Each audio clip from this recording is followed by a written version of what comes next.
Esta conferencia comenzará a grabarse. Hola, buenas noches. Doctor Luis, ¿qué tal? ¿Cómo está? Qué gusto escucharlos. Los dejo con el público para que lo puedan escuchar. Muchas gracias. Listo, muy bien. Muy buenas noches al público presente, a todos los participantes de este curso. El día de hoy vamos a rendir el primer tema, el cual es evaluación inicial del paciente en el primer nivel de atención. Como ya lo había mencionado Jesús, yo soy médico cirujano del Centro de Salud de Quilpichaca, trabajo en la red Guaitara, Direza, Huancavelica. Ahora, bueno, cuando me empezaron el tema de evaluación inicial, también mencionaron que tenía que hablar acerca de más o menos lo que era el serum, ¿no? Y eso es algo muy importante para cada uno de nosotros, porque muchas veces nosotros llegamos a nuestro serum, que es nuestro primer trabajo, por así decirlo, de forma formal, y no tenemos algunos alcances, ¿no? No tenemos algunos alcances, y justo eso también quería también como que mencionarlo en la exposición, sin dejar de lado el tema principal, ¿cierto? Bueno, entonces vamos a avanzar con la primera diapositiva. Siguiente. ¿Sí me escuchan bien? ¿Sí, no? Ya, listo. Chicos, muy todos bien. se escuchan bien. Se puede escuchar bien al doctor, ¿no? Sí, doctor, se le escucha bien. Ok, listo, muy bien.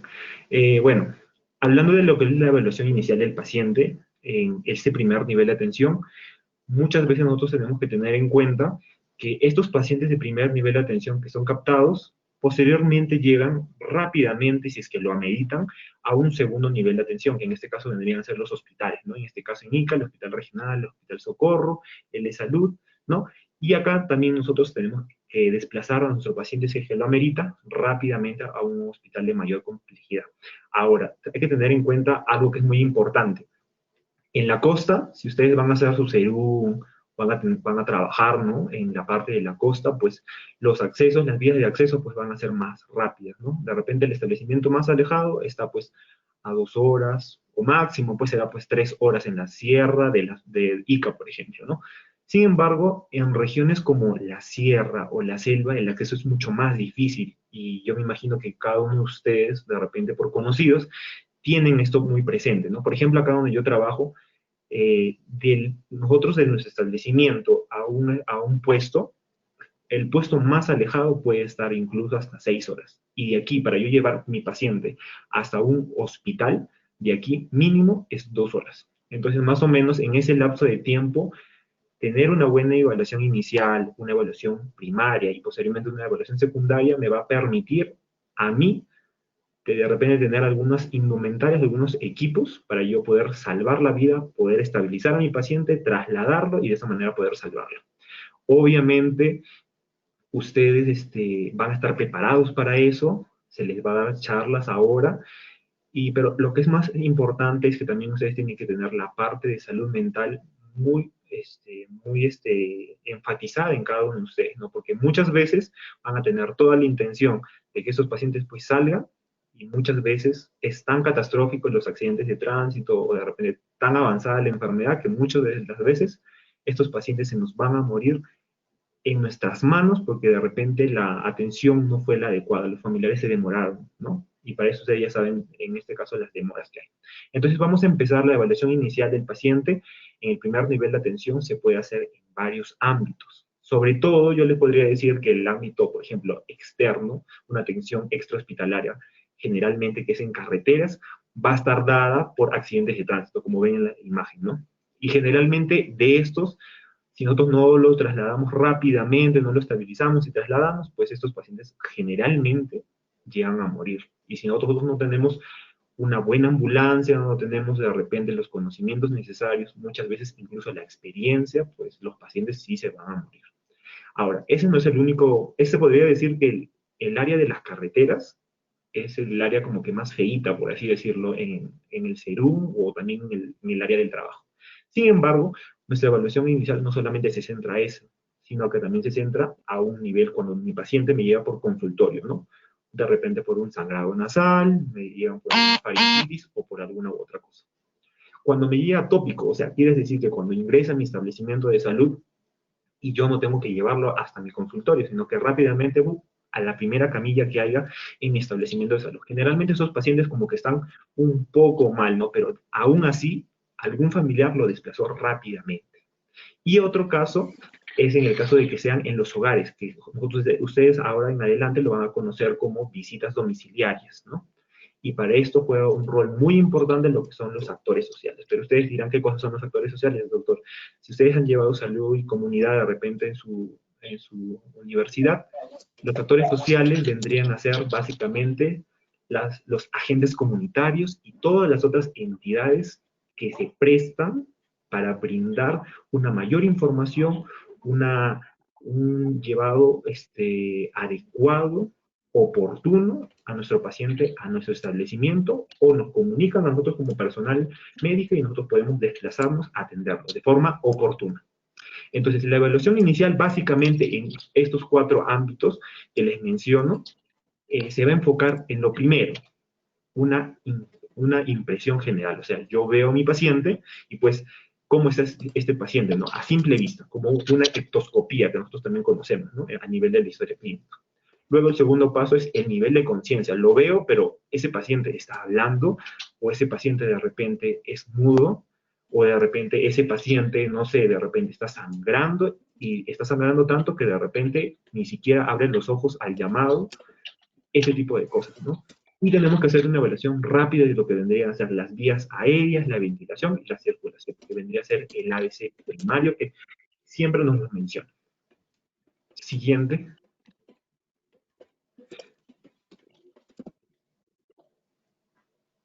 Jesús, siguiente. Ya, listo, muy bien. Entonces, si nosotros nos queremos enfocar al primer ítem o el primer escenario, por así decirlo, ¿no? El área de las carreteras, ¿no? Bueno, para esto nosotros tenemos que tener una buena entrenación. No sé si habrán escuchado que hay cursos de ATLS, ITLS, ¿no? De RCP avanzado, RCP básico. Entonces, es importante que todo personal de salud, no solamente los médicos, pues recibamos una capacitación en ello. Es muy importante. Es muy importante porque de esa forma nosotros podemos trabajar de una mejor manera, ¿no? Como equipo, ¿no? Porque muchas veces nosotros llegamos a nuestro serum, pero es en nuestro serum donde ingresa de repente yo serumista, ingresa también la enfermera serumista, y de repente el único personal nombrado es un técnico. Entonces, si este personal que me va a apoyar como que no ha tenido las capacitaciones necesarias, pues si yo lo llevo a que me ayude en este escenario, pues en vez de ayudar, de repente me va a estorbar, ¿no? Y es por eso que es muy importante que ni bien llegan al serum, pues el médico es el líder, ¿ya? El médico es el médico es el que va a dirigir este equipo de rescate para este paciente, lo vamos a tener que trasladar y de esa forma salvar una vida más, ¿ya? Entonces, yo les sugiero que cuando ustedes inicien su serum o en cualquier trabajo que ustedes vayan a iniciar, pues ustedes sepan qué personal los que ustedes tienen capacitaciones en eso, ¿no? Entonces, podríamos priorizar de repente, ¿no? Hay una emergencia, un accidente de tránsito, te comunican, entonces tú sales con tu equipo, el cual está bien preparado, bien entrenado. Ahora, si no, ellos no recibirían una capacitación por la parte de ellos, lo correcto sería que nosotros como médicos y como líderes, pues los capacitemos, ¿no? Los capacitemos para que de esa manera nos apoyen, sean nuestra mano derecha, ¿ya? Sean nuestra mano derecha. Listo, muy bien. Entonces, este tipo de rescate, como ven en la diapositiva, siempre va a tener un líder. Un líder, el cual va a hacer que el trabajo en equipo sea bueno, sea oportuno, sea eficaz, y de esa manera podremos desplazar a nuestro paciente rápidamente. No nos podemos quedar en el lugar de los hechos mucho tiempo, ¿ya? Este líder se va a encargar de distribuir funciones con todo el equipo. No se trata de que el médico trata de ver todo, trata de hacer todo, no. Él está interactuando con la enfermera, si lleva el conductor y el conductor puede servir de apoyo y está bien entrenado, pues el conductor también puede servir de gran apoyo, pero siempre y cuando esté capacitado y esté entrenado. Entonces él va a tener que rápidamente distribuir funciones, ¿no? Él llega, mira cómo está el paciente, cómo ahí está el escenario, y va a distribuir ya. Te encargas del sangrado. Si ve que no lo puede manejar correctamente, de repente la enfermera, manejo de sangrado, pues lo hace él, termina el manejo de sangrado y pasa a lo otro, y pasa a lo otro, y pasa a lo otro, de manera que no se quede mucho tiempo el paciente en el lugar. Luego también tiene que distribuir otra función, la inmovilización cervical. En este caso, ni bien llega, pues él tiene que poner la mano en cabeza, cuello y sobre la superficie para que de esa manera el paciente no sufra alguna alteración, alguna corte a nivel medular, ¿no? Y sobre todo si este ha tenido un gran impacto, pues puede pasar eso. Una vez que yo lo he inmovilizado, y si tengo collarín, pues le coloco el collarín. Pero hay algunos casos en los cuales el collarín no se va a tener que poner, ¿no? Porque a veces fue tanto el impacto que de repente la persona, el paciente, quedó como que de costado. Y si yo trato de desplazarlo ligeramente, va a generar como que una ligera o una fuerte resistencia. Entonces, si yo veo que hay una resistencia y no regresa a una posición que sea favorable para yo colocar mi collarín, pues en este caso yo debería tener una persona que solamente se encargue de inmovilización cervical. En este caso, la enfermera o de repente el conductor bien entrenado nos podrían servir de gran ayuda. También tendría que encargarse de lo que es el manejo de vía aérea, ¿no? Y en este caso, de preferencia se sugiere que sea el mismo médico el que controle esta parte de acá. Entonces, este médico, que en este caso va a ser el líder, va a hacer una evaluación rápida del trauma en el lugar de los hechos, en el escenario, la cual tiene que tener un tiempo de menor a 2 minutos. Si yo me demoro más allá de esos 2 minutos, tiene que ser por algunas excepciones. O sea, puede haber algunos factores que puedan hacer que esta evaluación rápida en el escenario del accidente de tránsito, pues se extienda más allá de los 2 minutos. ¿Cuáles son estas situaciones que pueden detener la evaluación o que pueden prolongarme este tiempo en el escenario? Por ejemplo, tenemos ahí que la escena se vuelve insegura. ¿Qué puede estar pasando? Por ejemplo, estás en tu serum y hay un terremoto. Y justo has afiliado a varios lados, pero llegas a una casa que de repente es de 2 pisos y es de adobe. Y hay riesgo inminente que como hay réplicas posterior al terremoto, pues todo este equipo de rescate, al ingresar a sacar a este paciente, pues todo ese adobe se puede caer encima de todo este equipo de rescate. Entonces, esa es una limitante. En este caso tendría que una persona responsable ver si la escena es segura, porque si no es segura, pues no podemos entrar, no podemos arriesgar nuestra vida. En este caso tenemos que valorar primero nuestra vida, porque ¿qué pasaría? Yo quiero salvar a mi paciente. Ingreso, le cae un adobe o de repente una pared, y al final este líder que era el médico termina como paciente. Entonces no es lo aconsejable, ¿no es cierto? Lo aconsejable sería que este equipo de rescate, liderado por el médico, se cuide muy bien, ¿no? Listo. Otra escena insegura podría ser, por ejemplo, una persona esquizofrénica. Una persona esquizofrénica que de repente tiene un arma de fuego que ha atentado contra una persona y de repente esta persona tiene que estar trasladada rápidamente, pues, ¿no? Pero como este esquizofrénico está con un arma de fuego, ¿yo podría acercarme a este paciente que está herido? Pues no, ¿cierto? Porque hay riesgo muy fuerte, muy latente, que me pueda disparar también a mí como líder, como médico o como personal de salud, me pueda disparar, ¿no es cierto? Entonces se vuelve una escena también, nuevamente, escena insegura, ¿no? Listo. ¿Qué otra situación?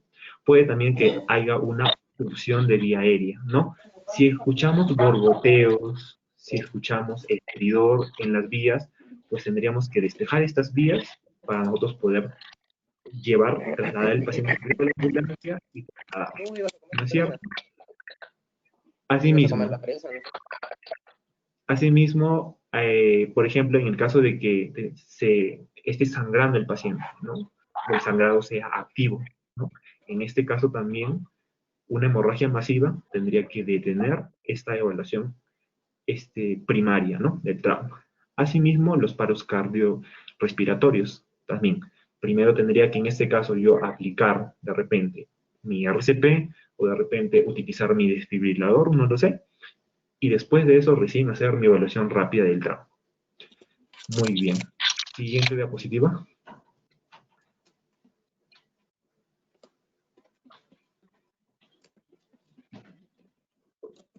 Muy bien, listo. Entonces, la siguiente es la evaluación primaria. Bueno, entonces, básicamente, este es como que un esquema que nosotros deberíamos aprenderlo muy bien, ¿no? ¿Por qué?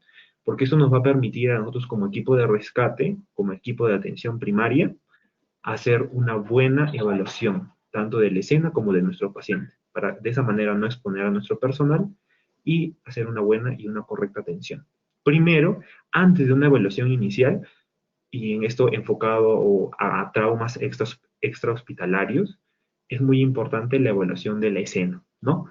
Primero, que todo el equipo de rescate, todo mi equipo conformado que va a ir a rescatar a este paciente o a estos pacientes, pues tiene que tener un equipo de protección personal, ¿no es cierto? Por ejemplo, en estos tiempos que estamos en COVID, es muy importante pues que tengan la protección necesaria, porque si no tienen la protección necesaria, pues al final pueden terminar contagiados todos, ¿no es cierto? Entonces es muy importante eso. Si no estuviéramos en el tiempo de COVID, igualito, ¿no es cierto? Si nosotros no nos ponemos un guante quirúrgico, de repente no nos ponemos protectores oculares, pues podemos tener alto riesgo de contagiarnos de cualquier otra enfermedad. Listo. El otro ítem en la evaluación de la escena sería el riesgo de la escena, ¿no? Básicamente, como que ya lo había explicado, ¿no? Si hubiera riesgo de derrumbes, si hubiera riesgo de explosión, si hubiera riesgo inminente de repente que alguien te quiera atacar con un arma de fuego, entonces hay que evaluar primero el riesgo en la escena, ¿no?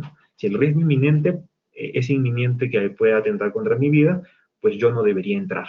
Aún así, mi paciente esté ahí sangrando, porque yo tengo que priorizar mi vida y mi equipo, ¿no?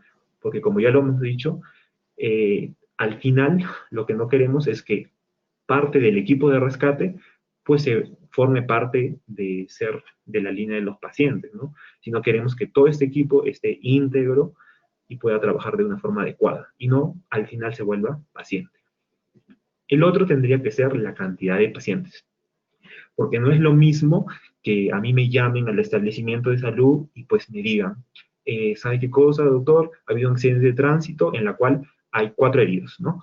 Que no sería lo mismo que me diga, ha habido un accidente de tránsito y toda una empresa, hay muchos heridos, hay personas que ya han muerto, entonces cambia la situación. La cantidad y el número de pacientes me puede hacer que yo, como líder, yo destine lo siguiente, ¿no? Diga, de repente en mi establecimiento trabajamos 2 médicos. 2 médicos, hay de repente 3 enfermeras, hay un obstetra, o de repente hay 2 obstetras y hay 3 técnicos. Si yo veo que en la escena hay mucha cantidad de pacientes, o me informan vía telefónica que hay mucha cantidad de pacientes, pues lo correcto sería que yo me desplace con más de un equipo, ¿no? En la cual tendrían que ya ser no un líder, sino 2 líderes. Por ejemplo, tendría que yo como médico con los obstetra y un técnico para que me apoyen, va de repente la enfermera que está bien entrenada en esta evaluación inicial y primaria, va ella como líder, acompañada de un técnico y de repente el conductor, y de repente otro equipo más, donde va el otro médico con la obstetra y de repente un técnico más. Entonces ya seríamos 3 equipos que vamos a poder actuar de forma rápida y oportuna para cada uno de estos pacientes. Muy bien. Asimismo, la necesidad de ayuda adicional, esto es claro, lo hemos dicho, ¿no? Si hay mayor cantidad de número de pacientes, pues obviamente yo tengo que pedir apoyo, ¿no?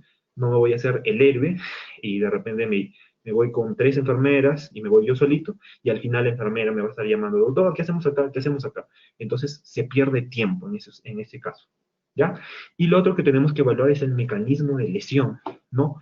¿Cómo fue este accidente de tránsito, por ejemplo, ¿no? O cómo fue esto, qué es lo que le pasó a este paciente, ¿no es cierto?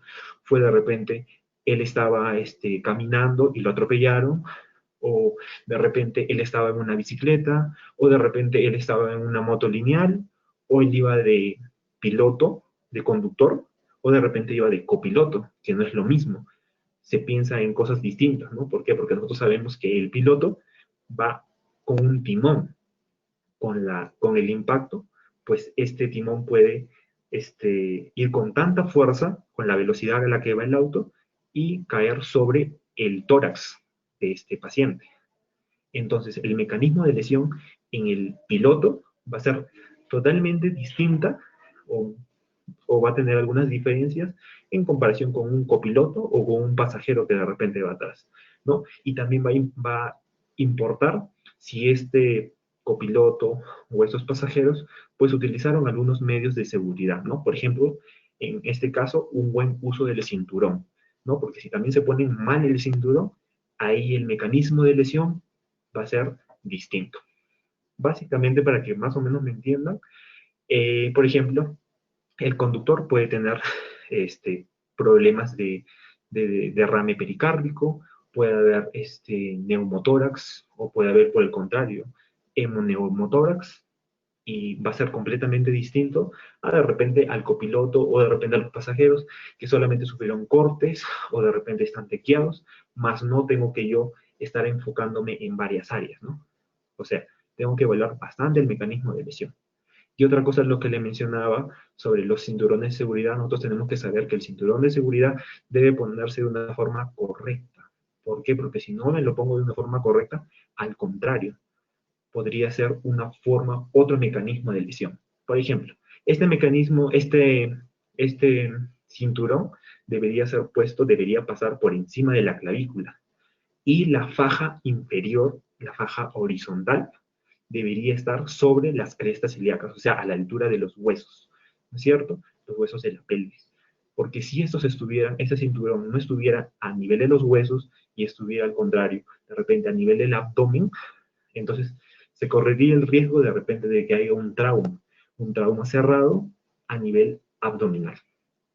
Muy bien. Una vez que hemos evaluado entonces rápidamente esta evaluación de la escena, mi equipo de protección personal, mi riesgo de la escena, mi cantidad de pacientes, mi necesidad de ayuda adicional y mi mecanismo de lesión, que es muy importante, como ya lo he venido explicando, rápidamente yo paso como líder a hacer mi evaluación inicial, en la cual consta de mi impresión general, mi nivel de conciencia, cómo está mi paciente, mi Glasgow que tengo que aplicar, y pues luego sería la vía aérea, si está ventilando o no está ventilando mi paciente, y la circulación. Luego de eso que he hecho mi evaluación inicial, que básicamente es enfocada en esos 5 ítems, yo tendría que hacer, ver nuevamente con lo que yo he visto y con lo que yo he podido preguntar rápidamente, porque no es lo mismo que yo llegue, encuentre un paciente postrado, tirado ahí en la carretera, y pues que le diga, señor, ¿cuál es su nombre? ¿En qué lo puedo ayudar? ¿O qué molestias tiene? Y que me diga, no sé, me hable disártrico. No va a ser lo mismo que me diga, no, me duele acá, ¿no? Te define el dolor. O de repente que yo llego ahí y no me responde, no me dice nada. Entonces, tengo que yo revalorar, en este caso, cuál ha sido el mecanismo de lesión. Porque una cosa es pararme yo fuera, estar llegando en mi ambulancia y a través del vidrio, ¿no? Ver más o menos qué es lo que yo veo, ¿no? Ah, ya, veo accidente de tránsito, veo una persona que ha salido volando de repente. No va a ser lo mismo a que yo llegue al costado del paciente y con las personas que están de repente alrededor y yo puedo hacer una buena pregunta, una buena anamnesis de cómo fue específicamente este mecanismo de lesión. Y rápidamente con esta evaluación yo puedo definir a este paciente, yo le tengo que hacer un examen rápido del trauma o le tengo que hacer un examen focalizado, ¿no es cierto? Porque de repente solamente recibió un gran impacto, fue atropellado este paciente y de repente pues solamente sufrió una fractura, ¿no es cierto? Una fractura y el paciente está consciente, pues me está hablando, me está diciendo su nombre, se ubica en tiempo y espacio, de repente no hay riesgo de hemorragias, pero de repente yo evalúo bien y de repente encuentro que hay un síndrome compartimental, ¿no? Entonces, en este caso, el examen tendría que ser focalizado. Yo sé que solamente fue un atropello, pero no fue de gran impacto, y yo estoy pensando en fractura, pues el examen puede ser focalizado. Sin embargo, si es un paciente que lo han impactado también, pero ha sido de mayor alta velocidad, con mayor velocidad, pues en este caso, y de repente lo encuentro también que no responde al llamado, tiene un rasgo leve, ¿no? O de repente moderado, en este caso yo tendría que hacer un examen rápido del trauma. Muy bien. Entonces, ustedes dirán, doctor, ¿la evaluación inicial es básicamente eso? Pues sí, la evaluación inicial es básicamente como que ese pequeñito de ahí. Lo correcto hubiera sido que hubiera sido mejor una evaluación primaria, y de esa manera podríamos englobar todo, ¿no? Pero de todas maneras yo lo he tratado de enfocar así, ¿no? Porque es la forma correcta que debería hacerse en una evaluación, si es a nivel de una carretera, en un accidente de tránsito. Entonces, la evaluación primaria abarca casi todo, ¿no es cierto? La evaluación inicial básicamente es impresión, es ectoscopía, nivel de conciencia y el ABC. Y luego de eso, una vez que yo tengo esa primera impresión, pues aplico mi evaluación primaria, que básicamente es la que es más importante, ¿no es cierto? La evaluación primaria y la evaluación secundaria vendrían a ser las evaluaciones más importantes. Siguiente diapositiva. Entonces, mencionamos que en el caso de examen focalizado, en la anterior diapositiva, habíamos dicho que básicamente el paciente como que estaba estable, ¿no es cierto? Estaba estable y de repente estaba pensando en síndrome compartimental, en fractura y todas esas cosas, ¿no es cierto? Entonces, pues ahí no hay mayor otra cosa, ¿no? Sin embargo, mi examen rápido del trauma, ese es el que yo lo debería, el cual yo debería estar bien entrenado. Este examen rápido del trauma, pues debería durar también 2 minutos más, ¿ya? Menor de 2 minutos y bajo reloj. De preferencia, se sugiere que de todo el equipo de rescate, uno como que esté controlando el tiempo. Eso es muy importante, porque de esa manera el líder se entrena muy bien, sabe definir tiempos, busca rápido la patología y desplaza rápido al paciente de una forma adecuada a la ambulancia, lo monitorizan en la ambulancia, lo desplazan rápidamente y pues el paciente vive. Pero si no has hecho un buen examen rápido del trauma, el problema. Entonces, ¿cómo se tiene que hacer un examen rápido del trauma? Como su mismo nombre lo dice, pues tiene que ser rápido, pero aún así, siendo rápido, tiene que ser como que evaluar cosas puntuales. Por ejemplo, tenemos aquí en esa gráfica, en ese dibujo, tenemos todas las partes del cuerpo, ¿no es cierto? Entonces, cuando yo le voy a hacer a la persona que está tirada en el piso prácticamente, entonces yo voy rápidamente, primero le pregunto, ¿cuál es su nombre? No me responde, ya, está inconsciente. Busco estímulo doloroso, no responde, ya. Rápidamente, examen rápido del trauma. Busco en cabeza, ¿qué es lo que voy a buscar? Busco deformaciones, busco fractura de la bóveda craneana. ¿Qué más? Rápidamente paso mi mano y veo si hay sangrado o de repente otorraquia a nivel del oído, del pabellón auricular, ¿no? En el caso del conducto auditivo externo, ¿no? Porque esto más o menos ya me indica más o menos qué patologías podrían ser. Rápidamente yo tendría que ver pupilas, ¿no? Pupilas, tendría que ver si hay alguna deformación en el macizo facial, si hay al nivel de eso hay algún sangrado. Luego que rápidamente hice esto, paso al cuello. Lo que voy en el cuello es primero para eso, ojo, ya tuve la persona inmovilizada, su cuello, ojo. Pero rápidamente lo que yo hago es poner mi mano detrás del cuello y los otros dedos, el primer dedo ponerlo por delante del cuello. Y rápidamente hacer como una manipulación de atrás, de cómo están las vértebras.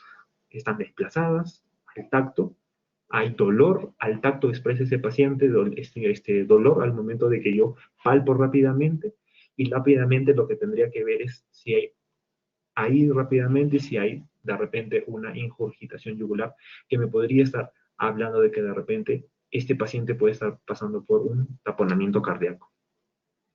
Luego bajo, ¿no? Bajo el tórax, y en ese tórax lo que tengo que ver someramente es, ¿hay alguna fractura? ¿Hay algún hundimiento? ¿Hay algún abombamiento? Pues me pongo mi estetoscopio rápidamente y veo, ¿no? Puntos rápidos, ¿no? Ápices, la parte inferior del axilar, los espacios inferiores de los pulmones, y veo si hay paso de aire, ¿no? Porque se supone que en la evaluación inicial yo ya vi que había un buen pasaje de aire, una buena respiración y una buena ventilación, que había circulación. Entonces, aquí básicamente lo que tengo que ver es que si el oxígeno llega pues a todo el pulmón, o que de repente yo ya estoy pensando aquí ya en un neumotórax o en un hemotórax, ¿no es cierto? Pongo también asimismo mi estetoscopio a nivel de la región precordial, y lo que voy a ver es cómo están los ruidos cardíacos, ¿no? Porque nuevamente puedo estar pensando en taponamiento cardíaco, y pues puede estar pasando ahí que los ruidos cardíacos estén ausentes o estén en disminución. Entonces también es muy importante eso, ¿no? Y ver también pues si hay zonas de hundimiento en la región precordial, porque si hay un fuerte impacto a nivel de la región precordial, puedo estar pensando en un taponamiento cardíaco o un derrame pericárdico, y tener ya rápidamente ahí, avisar, ¿no? Yo estoy haciendo eso y digo, estoy pensando en taponamiento cardíaco. Ya la enfermera ya tiene que estar pensando, ya, ¿cuáles son los signos de taponamiento cardíaco? ¿Y qué es lo que tengo que hacer? Entonces la enfermera ya tiene que estar entrenada. Rápidamente le toma la presión arterial y ve que la presión arterial está cayendo. No, tiene tal signos, ya. Entonces ya la enfermera dice, ya hay signos de taponamiento cardíaco, entonces ella está trayendo los equipos para que puedan actuar de forma oportuna. Si lo amerita, pues en la escena, y si no lo amerita, pues en la ambulancia, hacer de repente la descompresión cardíaca que ameritaría este paciente y le podría salvar la vida. Porque si yo no actúo rápidamente, yo no le hago una descompresión del taponamiento cardíaco, pues el paciente se muere. Y si estamos acá en la sierra y tengo que desplazarlo de aquí a 3 horas para que me llegue al hospital, pues en el camino se va a morir, ¿no es cierto? Si yo tengo todos los equipos, tengo la preparación, todo eso, pues el paciente va a salir. Entonces, bueno, nos hemos detenido un poquito más, pero ya, pasamos, revisamos tórax, todo eso, lo que les he explicado, región precordial, y voy al abdomen. En el abdomen, ¿qué es lo que voy a ver? Rigidez. Rigidez, si hubiera algún sangrado, un sangrado, zonas de hematoma, y luego rápidamente me voy a las extremidades. Y es una revisión como que somera. Bajo las manos por todas las extremidades y veo si de repente hay desplazamiento, hay abultamiento, hay dolor, y bajo a los pies, rápidamente ver pulsos. ¿Por qué? Porque de repente, tanto si hay el impacto, de repente ha habido una ruptura ¿cómo se llama?, de la aorta, y esto puede estar repercutiendo de que los miembros inferiores pues no tengan pulso, ¿no? Y de repente puedo ver también, así al simple examen rápido, puede haber frialdad, ¿no? Frialdad, puede haber una u otra cosa, entonces de repente ha habido un corte o una disección aórtica, ¿no? Si el paciente ya estaba con alguna predisposición también. Lo mismo hago en las extremidades superiores. Y aquí no me puedo olvidar de algo muy importante. He evaluado toda la parte delantera de mi paciente, pero ¿cómo evalué la columna? En este caso yo tengo que tener bastante cuidado. Si yo vi al momento de la evaluación rápida, minuciosa, rápida pero a la vez minuciosa, de mi cuello, de la región cervical, si yo vi ligeramente una rigidez, pues lo que yo tengo que hacer es que la persona que estuvo encargada de la inmovilización cervical, pues ese tiene que hacer que rote la columna y el cuello de la misma forma, para que de esa manera de repente no se corre el riesgo de que haya alguna fractura, alguna disección de la médula espinal. Entonces, lo giramos de manera que no haya desplazamiento, no haya mayor compromiso de la médula, y lo que hace el médico es rápidamente pasar la mano por toda la columna vertebral, porque como en el accidente de tránsito puede haber habido una fractura de vértebra, y esto comprometer pues, la vida del paciente.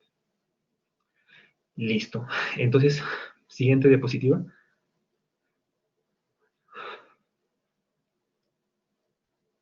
Muy bien.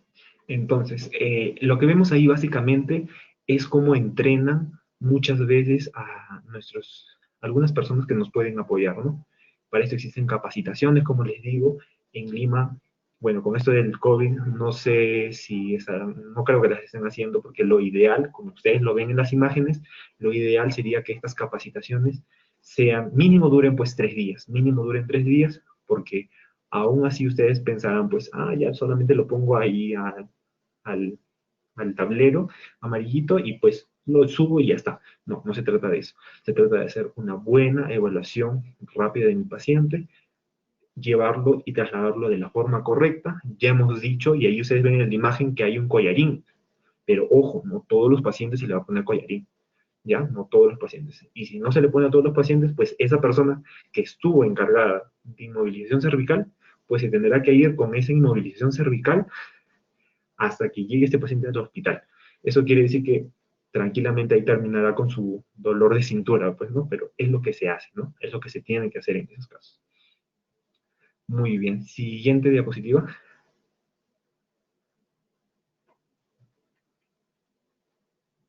Siguiente diapositiva, Jesús. Muy bien. Bueno, acá es muy importante considerar cuando yo considero que mi paciente está crítico, cuando yo considero y pues no tengo que demorarme en desplazar a mi paciente a un hospital, a un segundo nivel de atención, cuando tuviera alguno de estos ítems, ¿no? Por ejemplo, puede ser, ¿tiene alteración de conciencia? Pues ni pensarlo. Ese paciente sí o sí tiene que ir a un hospital. No me lo puedo quedar en mi centro de salud o en mi puesto, no, no se va a quedar ahí. Si tiene una respiración anormal, si está en shock, si hay una hemorragia no controlada, si hay heridas penetrantes en tórax o hay alguna parte del examen de tórax de región precordial que está anormal, si hay un abdomen distendido o con resistencia. Ya habíamos mencionado que la palpación en el estómago, en el abdomen, de forma rápida, es muy importante, ¿no? Si tuviera alguna distensión o resistencia, pues eso también implica bastante. Y lo otro es pelvis inestable. Me había olvidado, disculpen.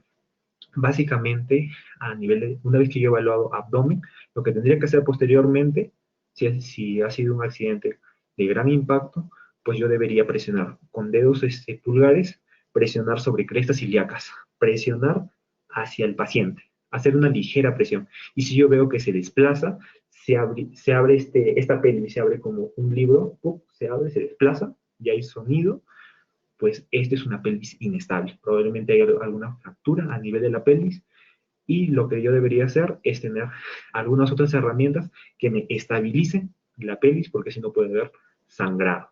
Puede haber sangrado a nivel de las arterias ilíacas. Lo otro también si hubiera fractura bilateral en ambos lados de los fémures. ¿Por qué? Porque son grandes arterias y el sangrado puede ser mayor, ¿no es cierto? Y el compromiso de necrosis distal, pues también va a ser alto. Y si el mecanismo de acción severo o pobre estado de salud de nuestro paciente. En esos casos, en todos estos 9 casos, sí o sí yo no tengo que dudar que el paciente sí o sí me lo tengo que llevar rápidamente. Y por ende, pues la evaluación en el escena menor de 2 minutos. Ojo, una vez que yo he hecho la evaluación, ¿qué voy a hacer? Subirlo a la ambulancia de la forma correcta. Esto es un entrenamiento, es un arte también en la cual se prepara al personal de salud. Y una vez, ojo, eso no lo pueden olvidar, una vez que lo han subido a la ambulancia, pues la ambulancia debería tener también buenos equipos. Ustedes se van a dar cuenta cuando empiecen a trabajar en algunos establecimientos de salud que muchas veces no cuentan con una buena ambulancia, que muchas veces esta ambulancia lo único que es como que si fuera un carrito con su camilla atrás, y muchas veces no tiene oxígeno, muchas veces de repente no tiene EKG que le podemos tomar ahí, no tiene un monitoreo de funciones vitales de forma electrónico, de repente a veces no hay ni glucómetro para tomarle ahí. Entonces, esos son algunas deficiencias que tiene el MINSA, el Estado, y bueno, pues en este caso siempre es bueno, yo llego, pero yo como trabajador, como personal de salud médico, tendría que hacer una solicitud, ¿no? Pedirlo. Yo veo mi escenario, puedo tener accidentes de tránsito, entonces yo digo, ya, mi ambulancia debe estar preparada con esto, esto, esto, esto. No lo tiene, pues hacer un requerimiento, pedirlo. ¿Por qué? Porque ¿qué pasaría si pasa algo y el paciente se muere y de repente los familiares como que se ponen renuentes, se ponen fregados, por así decirlo, fregados, y dicen, no, se murió en sus manos, usted es un mal médico, ¿no? Entonces, ¿cómo yo como médico salvo mi responsabilidad? ¿Cómo puedo yo defenderme ante de repente algún juicio o algo así? Yo tendría que presentar ese documento. ¿Saben qué cosa? Este paciente necesitaba que yo le ponga esto, le haga esto, le haga esto. Pero como mi ambulancia no contaba con esos equipos, pues yo no lo pude hacer. y es por eso que el paciente se murió. ¿Por qué? Porque muchas veces, pues a veces suben al paciente en la ambulancia, el paciente estaba bien, y de repente en el transcurso que llevaron, lo desplazaron pues media hora, el paciente murió. Y los familiares no te van a decir, ay, sí, pues el doctor hizo todo lo que pudo. No, ellos piensan todo lo malo, ¿no? No lo habrá hecho bien, se le murió, esas cosas, ¿no? Y como les vuelvo a repetir, puede pasar minutos y el paciente de lo que estaba hablando, muy bien, se pone comatoso, ya no te habla, necesita desfibrilador y de repente la ambulancia no tiene desfibrilador, o necesita de repente otro material y la ambulancia no lo tenía, y pues el paciente se te va a morir. ¿Por qué? Porque la ambulancia no lo tenía. Entonces es muy importante, a manera de consejo para ustedes, es que ustedes llegan, ustedes están bien preparados, bien entrenados, bien capacitados, y entonces hagan el petitorio, ¿no? Ya, yo tengo esa ambulancia, pero necesito esto, para yo poder atender de una forma adecuada a mi paciente. Listo, muy bien. Entonces, una vez que yo subí a mi paciente a la ambulancia, no se olviden conectarlo a un monitoreo electrónico, el cual le controle presión arterial, eh, su frecuencia cardíaca, su saturación, su temperatura, todo esto. Si yo veo que amerita una evaluación electrocardiográfica, pues mi ambulancia debe tener un electro, ¿no? Un EKG, conectarlo rápidamente con ayuda de la enfermera, tomarle la tira de EKG y yo definir, ¿no? De repente tiene algo más. Yo en la ambulancia, no se trata de que yo lo siento, mi paciente lo echo y lo desplazo, no. En la ambulancia puede ir haciendo otras cosas más, puedo evaluar, tengo que hacer una evaluación secundaria. En esa evaluación secundaria sí es mucho más minuciosa. Y no se olviden de que le aplico nuevamente en ambulancia, pido las funciones vitales, pido la glucosa que tiene este paciente, porque puede ser que haya estado hipoglicémico y todo esto también se complique aún. Tengo que también hacerle nuevamente el Glasgow, ¿ya? Y ya tendría que hacer también mi evaluación secundaria, que es mucho más minuciosa y es la que nos enseñan en la universidad, ¿no es cierto? Pues voy a la cabeza y evalúo más minuciosamente. No es como la evaluación rápida donde fue muy, muy veloz. Pero sin embargo, fue muy veloz, pero fueron cosas grotescas que me pueden haber llevado a un diagnóstico oportuno, ¿ya? Muy bien, ahora sí. Eso básicamente es lo que es evaluación inicial, primaria, y bueno, secundaria que lo he tocado así algo somero. A manera, una nueva recomendación, sí o sí, por favor, chicos, cuando ustedes vayan a hacer su serum, no vayan a ir sin antes tener una capacitación en ITLS, en RCP, en ese tipo de cosas. No pueden ir al serum sin tener eso, por favor, porque muchas veces van y no tienen ese entrenamiento, entonces el paciente sí o sí se te va a morir, pues. ¿Por qué? Porque no has tenido un entrenamiento adecuado, ¿ya? Muy bien. Siguiente diapositiva.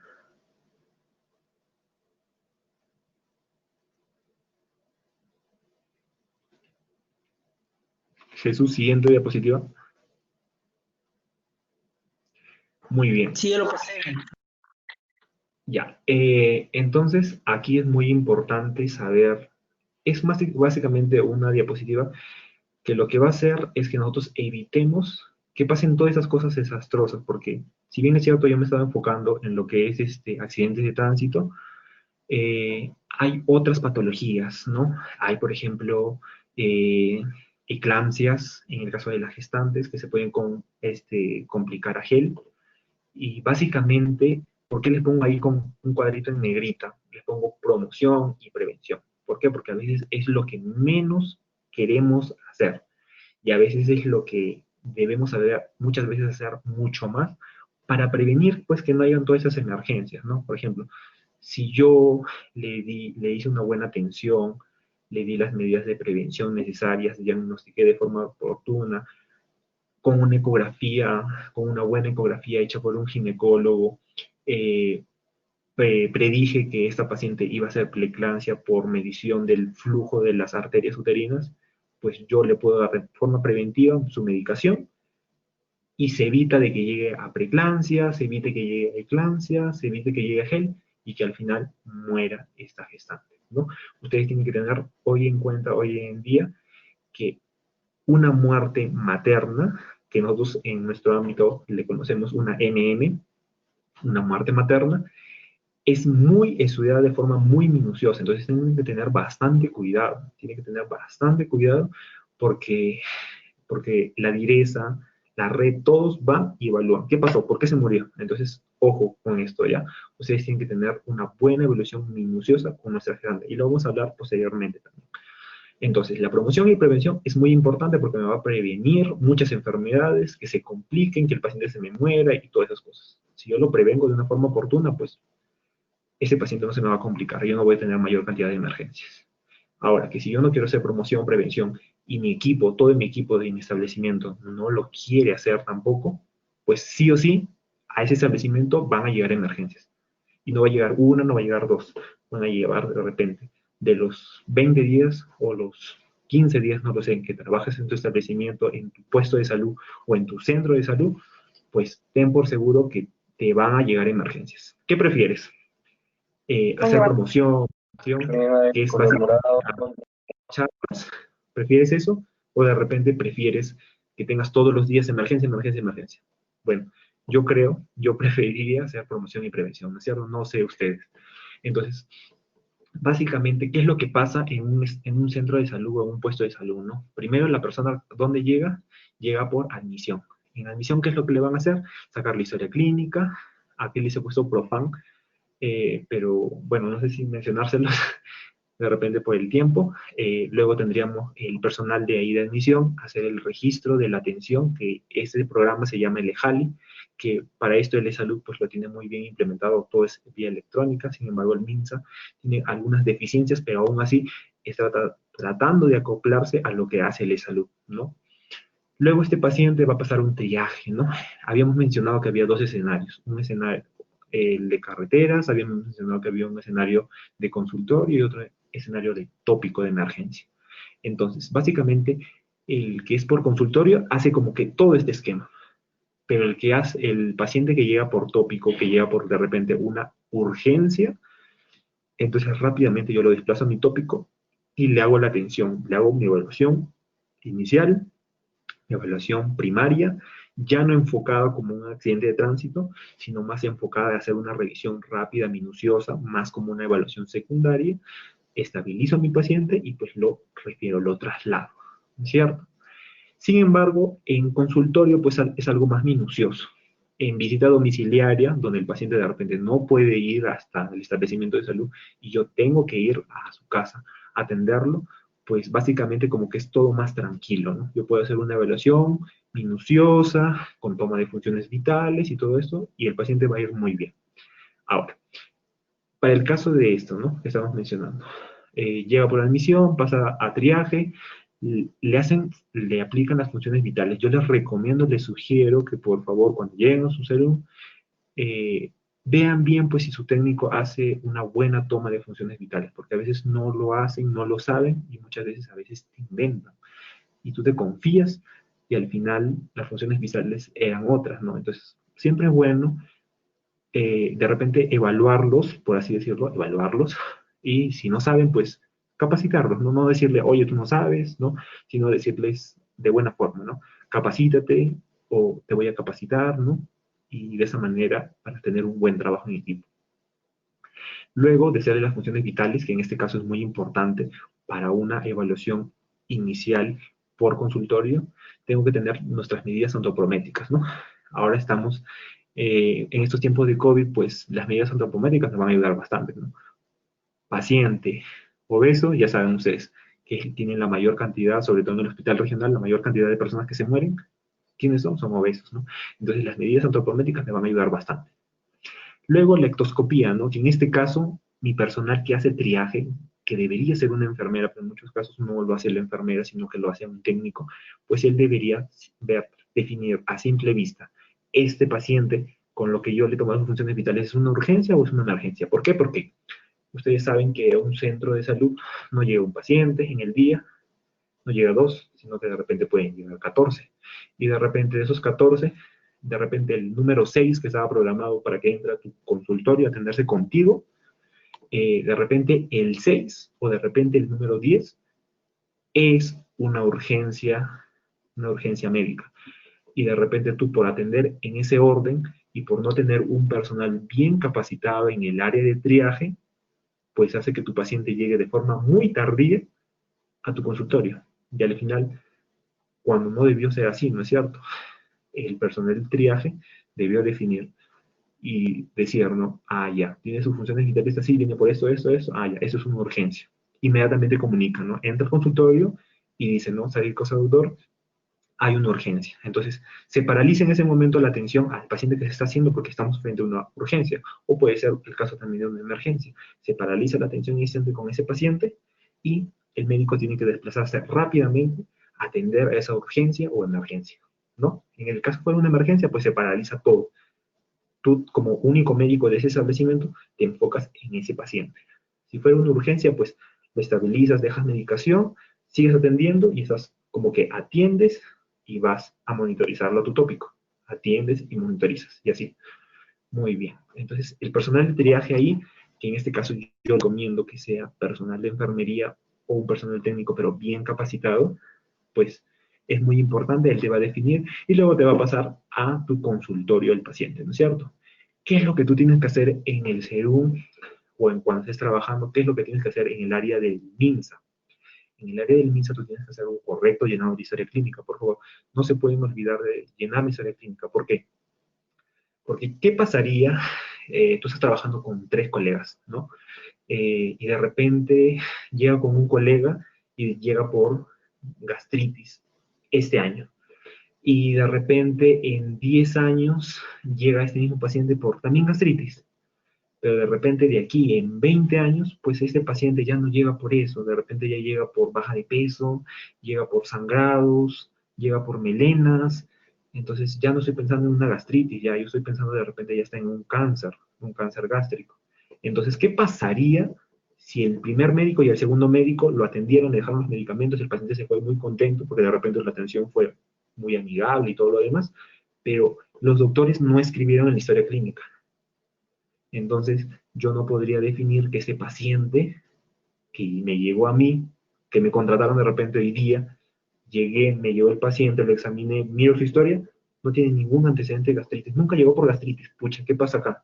Entonces ya voy pensando en otras cosas, pero cambia la situación si los médicos anteriores escribieron una historia clínica y definieron diagnósticos, tanto repetitivos como definitivos, como presuntivos. Entonces eso me ayuda bastante. Ojo, entonces por ende, todo médico que va a atender, pues tiene que pedir la historia clínica, ¿no? Tiene que pedir toda esta historia clínica, que muchas veces es delgado o puede ser un poco más gruesa, y de esa forma puede definir, pues, si ese paciente está sufriendo de una gastritis, de repente es una úlcera, o de repente ya está en cáncer por el tiempo de la enfermedad. Entonces es muy importante llenar la historia clínica, y si mi paciente me llega por consultorio, pues revisar, tomarme el tiempo de revisar bien la historia clínica para juntar todos los antecedentes y llegar a un diagnóstico oportuno de la enfermedad, y que este paciente al final no me esté viniendo por lo mismo, o por lo mismo, sino yo derivarlo a un segundo nivel de atención y pues lo puedan atender y de repente podemos evitar un cáncer, ¿no? Encontremos un cáncer de repente en primeros estadios y no pues estemos encontrando un cáncer de repente en estadio 3, 4, 5, que de repente ya no, el paciente ya no va a vivir y tiene menos tiempo de vida. Luego lo que tenemos que hacer es llenar pura papelería. Eso es lo malo del MINSA, ¿no? Llenar la FUA, que es el formato único de atención, que básicamente es, a ver, voy a buscar acá, es un formato parecido a este de acá, donde se llenan básicamente, esto trabaja con códigos prestacionales, ¿no? Con este tú vas a dar el medicamento. La farmacia con esto te va a dar el medicamento. Si tú no llenas esto, pues la farmacia no te va a dar el medicamento para tu paciente. Lo otro que dice ahí es el GIS. El GIS es básicamente esta hoja de acá. Esta hoja de acá. Básicamente, esto va a otra área, otro digitador. Y aquí básicamente lo que vas a poner es el diagnóstico que tiene, ¿no? Ya sea definitivo, presuntivo, o sea repetitivo, ¿no es cierto? Entonces esto sirve importante, es muy importantísimo, porque ustedes dirán, ah, ya, pues lo atiendo, escribo en la historia, le doy su medicamento, ah, ya, pero me da flojera hacer el GIS. No, no te puede dar flojera. ¿Por qué? Porque esto sirve para los casos de las investigaciones, pues el Ministerio de Salud se echa a fijar toda esta información en una base de datos, ¿no? Si yo no hice esto, yo no hice esto, pues la información que llega y la que al final del MINSA, pues es falseada, ¿no es cierto? Yo como médico no trabajé bien. Tuve que hacer mi GIS, ¿para qué? Para que de esa manera el Ministerio de Salud dé una buena información. Luego lo otro que tengo que hacer es interconsultas, ¿no? Por ejemplo, ya de repente lo atendí y todo eso, pero reviso la historia y de repente a ese paciente le falta vacunas. Ah, lo paso a enfermería. De repente reviso y a esta señora de 50 años no le han hecho Papá Nicolau. Ah, ya, lo paso a obstetricia. De repente estoy preguntando y la señora revisa la historia clínica y esta señora viene por cefalea, dolores de cabeza siempre, siempre, siempre. Y ustedes saben que uno de los síntomas de depresión, síntomas de ansiedad u otras patologías pueden estar dadas por dolores de cabeza, no puede ser un problema de fondo de un trastorno mental que puede tener como síntoma repetitivo en los años el dolor de cabeza. Entonces, pues lo paso a psicología. Pero puede ser que de repente les tomaron las funciones, las medidas antropométricas y de repente era gordito, ¿no? Y tengo varios pacientes y no le puedo hacer una buena consejería nutricional. Entonces, ¿qué hago? Lo paso. ¿Sabe qué cosa, señor? Va a pasar a nutrición. Porque ese es el especialista el que le va a aconsejar de una forma correcta. Pero no, puede pasar lo contrario de repente. Puede ser que de repente yo le estoy escuchando alguna arritmia en el corazón a mi paciente o de repente sea una gestante y de repente viene por alguna faringitis y le hago abrir la boca y yo solamente me voy a fijarme el fondo de garganta, las amígdalas, eso, y de repente no me fijé los dientes, ¿no? Entonces eso es muy importante. Ustedes saben que a veces las infecciones dentarias de forma muy profunda, de forma crónica, pueden repercutir sobre el corazón, ¿no es cierto? Entonces esto puede llevar a que al final se complique. No tuve una atención odontológica, no lo pasé yo odontología y al final se complicó, ¿no es cierto? Eso es muy importante. Luego de eso, entonces pasaría mi paciente a farmacia, le entregan los medicamentos. Ojo, para esto, lo correcto, lo ideal para nuestro sistema de salud, lo correcto sería que en el área de farmacia esté un químico farmacéutico. ¿Por qué? Porque este me va a apoyar, me va a ayudar a mí como médico a buscar las interacciones medicamentosas, ¿no es cierto? O a buscar de repente, a buscar algún otro problema que haya con el medicamento, con el insumo. Y ya, pues este farmacéutico también me puede ayudar con que a mi paciente.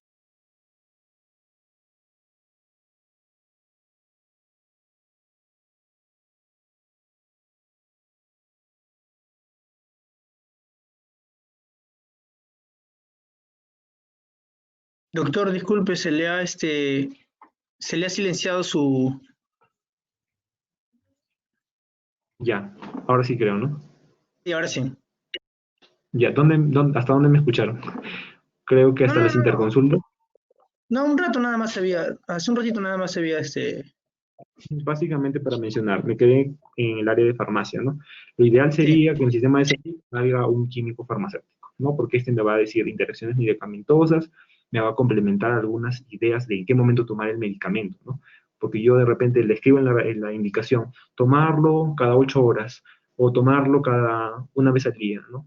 Pero de repente no especifiqué, pues bien, o de repente le quedó alguna duda al paciente. Entonces este paciente puede preguntar muy bien, quién mejor que le dé una mejor información también de los medicamentos que un químico farmacéutico, ¿no es cierto?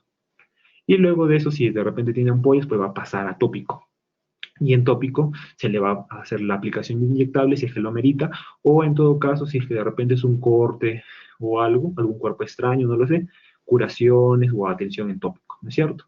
Recuerden aquí algo muy importante, lo he puesto con una flechita, ¿no? Si es una emergencia, pues yo no lo voy a pasar a mi consultorio, ese paciente, yo lo voy a pasar de frente a mi tópico, donde hay una buena camilla, y en ese tópico, pues hay todos los equipos, ¿no? De repente, si hay ecógrafo, si hay una máquina de aspiración, esas cosas, todo debe estar en el tópico, incluido el coche de paro, ¿no es cierto? Y otra cosa, todos apoyan en la emergencia, no se trata de, ya ahí está el médico, ahí está la enfermera, no. Todos tienen que apoyar para estabilizar al paciente, para coordinar la referencia y hacer la referencia, porque a veces, muchas veces tengo el paciente ahí, o tengo dos pacientes ahí, y si yo tengo que hacer, yo tengo que llamar para coordinar la referencia para que el hospital me la acepte. Encima yo tengo que hacer la referencia, escribir toda la referencia, pues te quita tiempo, ¿no? y lo ideal es llevar al paciente de una forma rápida, oportuna, a un establecimiento si es que lo amerita, ¿no es cierto? Ojo, todo unas referencias, ¿no? Todo unas referencias, y yo para eso me estoy entrenando estos 7 años de carrera universitaria. Siguiente diapositiva.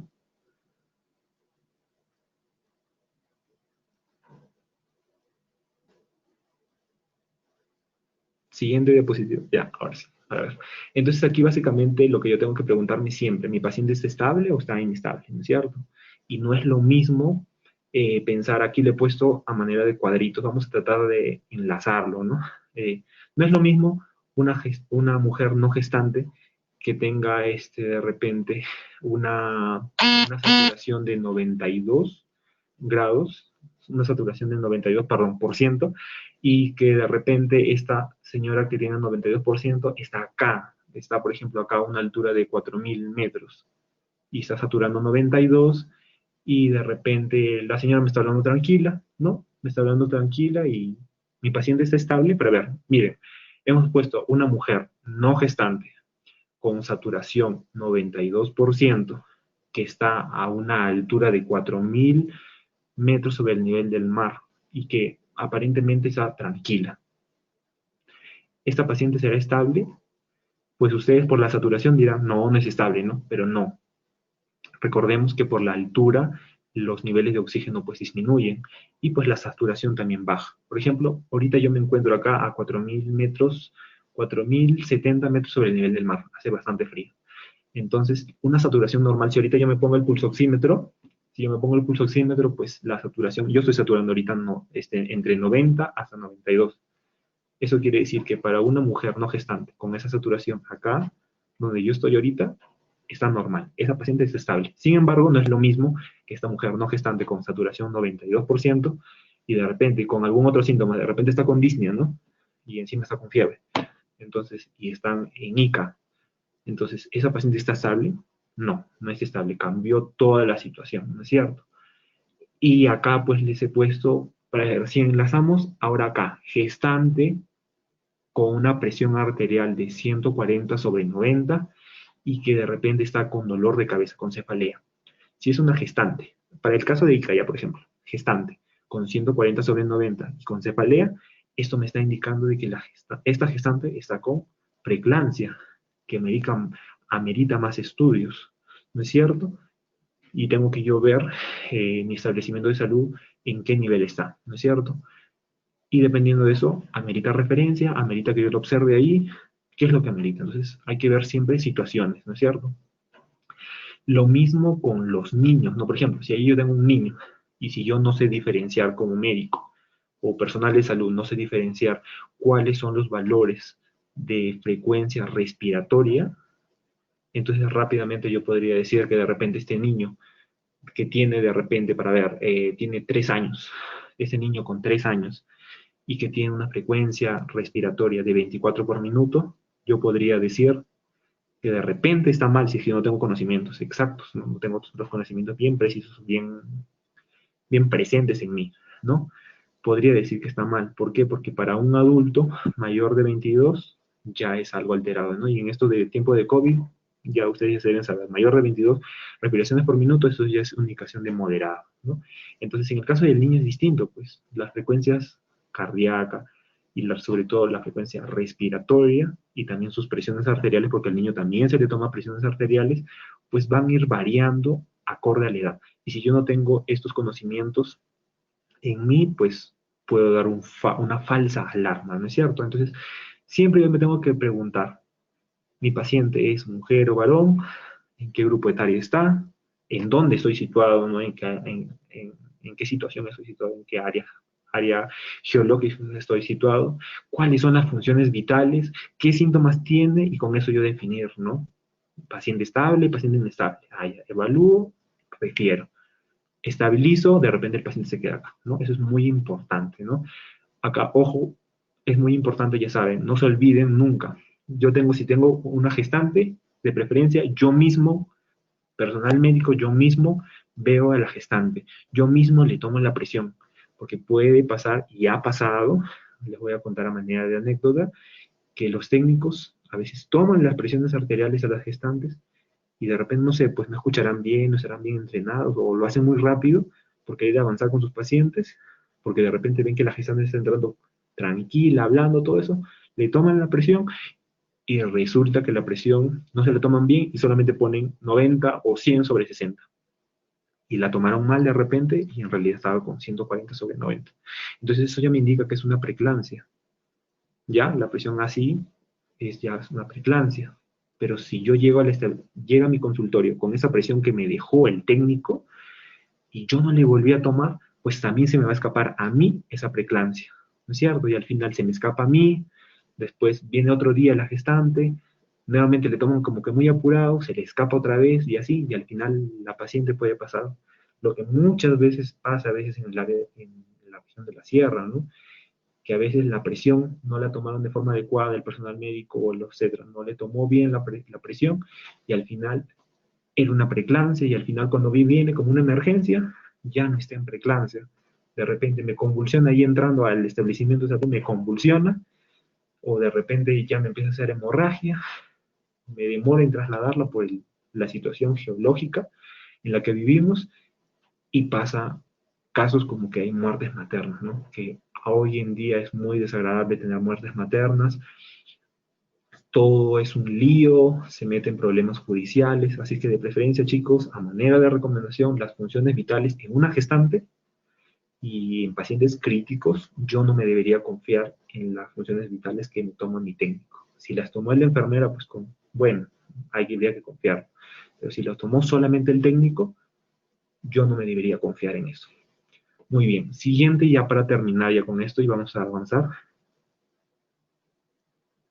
Siguiente, Jesús. Bueno, aquí tenemos, ahora estamos en tiempos de COVID, ¿no? Y la cosa como que es distinta. Ahí yo puedo estar como que cerquita, cuando no hemos estado en COVID, pues yo puedo estar cerquita de mi paciente y le tomo las funciones vitales y todo muy bacán. Pero ahora en tiempos de COVID la situación es distinta, ¿no? Ahí les estoy mostrando una imagen. Yo hago seguimiento a pacientes COVID aquí donde yo trabajo. Yo, si bien es cierto, yo no trabajo ahí en puestos de salud de Santines, pero como en ese establecimiento no hay médico, pues yo tengo que desplazarme a ese establecimiento de salud a hacerle el seguimiento a esos pacientes que aparecieron en el puesto de salud de Santines. ¿No es cierto? Entonces aquí tú tienes que ir con mayor indumentaria. En algunos casos, pues la indumentaria no es la adecuada, porque ustedes ven bolsas a manera de zapatos, ¿no es cierto?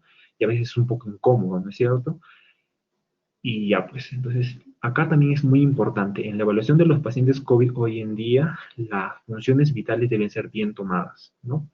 El equipo de seguimiento clínico que está conformado siempre por un médico a la cabeza, una enfermera, y luego un anotador, que en este caso podría ser un técnico. Las funciones vitales, ojo, no se olviden, siempre sí o sí la enfermera, nada que no, que va a entrar la técnica porque no quiero entrar, no, lo tiene que tomar la enfermera o en todo caso lo toman ustedes. ¿Para qué? Para definir rápidamente pues si ese paciente COVID se está complicando, ¿no?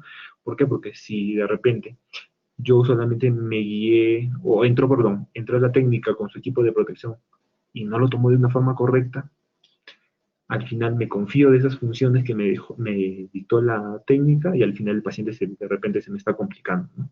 Entonces es muy importante que en esos tiempos de COVID yo priorice mi indumentaria, mi EPP completo para protegerme yo del virus, y lo otro es hacer una buena evaluación inicial, tanto funciones vitales, un buen triaje, y ver la ectoscopía de mi paciente cómo está respirando agitado, o está tranquilo hablando, lo encontré haciendo sus cosas cuando entré a su área donde está aislado. Entonces esas cositas yo las junto toditas y digo, ya, mi paciente está estable o está inestable. Mi paciente amerita referencia o no amerita referencia. Eso es muy importante, ¿ya? Porque recordemos que si bien es cierto el COVID en algún momento como que lo vamos a superar, de repente no en pocos meses, pero de repente lo vamos a superar más adelante, tenemos que tener en cuenta que puede aparecer nuevas pandemias con este virus ya mutado. Entonces, tenemos que de ahora en adelante tener en cuenta nuestra protección y tomar buenas las funciones vitales. Siguiente diapositiva. Listo. Aquí lo que les quería mencionar que hay escalas, ¿no? Hoy en día todos los pacientes quieren que los atiendan porque les duele esto, les duele el otro, ¿no? Y con esto de que ya están abriendo, por ejemplo, les cuento, ¿no? La pandemia empezó en marzo el estado de pandemia, no estuvimos atendiendo hasta, no estuvimos, mejor dicho, nos dijeron que no atendamos a todas las pacientes, a todos los pacientes, solamente que atendamos urgencias y emergencias, hasta hace una semana. Hasta hace una semana nos dijeron eso, ¿no? Solamente urgencias y emergencias. Sin embargo, recién hace una semana lo han cambiado. Nos están diciendo ahora que tengamos también consultorios, ¿no? ¿Qué pasa? Que supuestamente a veces las ordenanzas a nivel del MINSA, a nuestras cabezas, muchas veces ellos se guían en base a un nivel nacional, ¿no es cierto? Pero lo que ellos a veces no analizan bien es que las realidades son distintas, pues, en cada lado. En marzo, abril, mayo y parte de junio, nosotros no teníamos pacientes COVID, ninguno, no teníamos nada de COVID. Recién en junio aparecieron casos COVID y ahora en julio recién están aumentando los casos COVID acá. Entonces, lo aconsejable sería pues que el MINSA diga, para esa región, para ese distrito, pues aún no atiendan consultorio, pero sin embargo dan otra versión y al final esos casos van a ir en aumento. Ahora, ¿por qué les cuento todo esto? ¿Por qué? Porque si bien es cierto cuando no había casos positivos acá, entonces como que yo podría hacer un triaje como que somero, le tomo sus funciones vitales y ya, y ¿cómo se llama? Y atiendo a mi paciente. Sin embargo, ahora que hay casos positivos y que muy probablemente vayan a ir aumentando, pues yo debería ser como que más minucioso. Y justo en unas capacitaciones anteriores, ¿no? Porque el COVID ha ido en aumento primero en el norte del Perú, después ahora continúa en Ica, ¿no? Y probablemente la siguiente región que va a continuar así en aumento va a ser Huancavelica, ¿no?